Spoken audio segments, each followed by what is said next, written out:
To prove F is equal to m a. अब हमने इसमें ये प्रूव करना है कि फोर्स जो है वो डायरेक्टली प्रोपोर्शनल है एक्सीलरेशन के। So as we know that Newton second law of motion, the rate of change of momentum is directly proportional to the applied external force. हमें पता है कि जो मोमेंटम चेंज होता है किसी बॉडी में, वो जो एक्सटर्नल फोर्स अप्लाई किया जाता है उसके डायरेक्टली प्रोपोर्शनल होता है।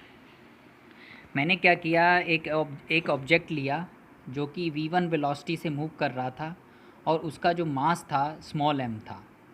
इट मीन्स उसमें जो मोमेंटम था initially p1 is equal to m into v1। फिर हमने क्या किया, उसके ऊपर एक एक्सटर्नल फोर्स अप्लाई किया जिसके कारण उसकी स्पीड बढ़ गई और स्पीड में जो चेंज आया वो आया v2, पर mass will remain same. Then momentum will be p2 is equal to m into v2। तो हमें फॉर्मूला पता है, F external is directly proportional to P2 minus P1 divide by T।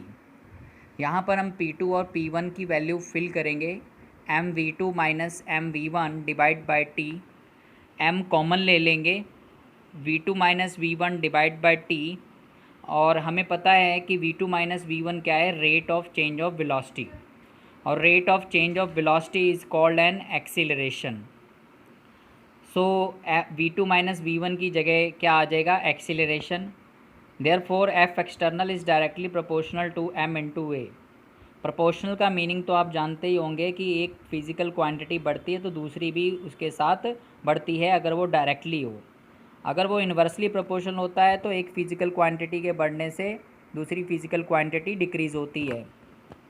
ये आप 8th में पढ़ चुके हो, इनडायरेक्ट प्रोपोर्शन मैथमेटिक्स के चैप्टर में। सो हमारे पास क्या आ जाता है, अगर मैं प्रोपोर्शनल का साइन हटाऊंगा तो यहाँ पर कुछ कांस्टेंट k लगाऊंगा, that will be equal to F is equal to k m a। k is constant और इसकी वैल्यू हम यहाँ पर 1 लेते हैं क्योंकि m a जो है वो F को सेटिस्फाई करता है, उसके इक्वल वैल्यू दे देता है। तो F इज़ इक्वल टू क्या हो जाएगा, m इंटू ए।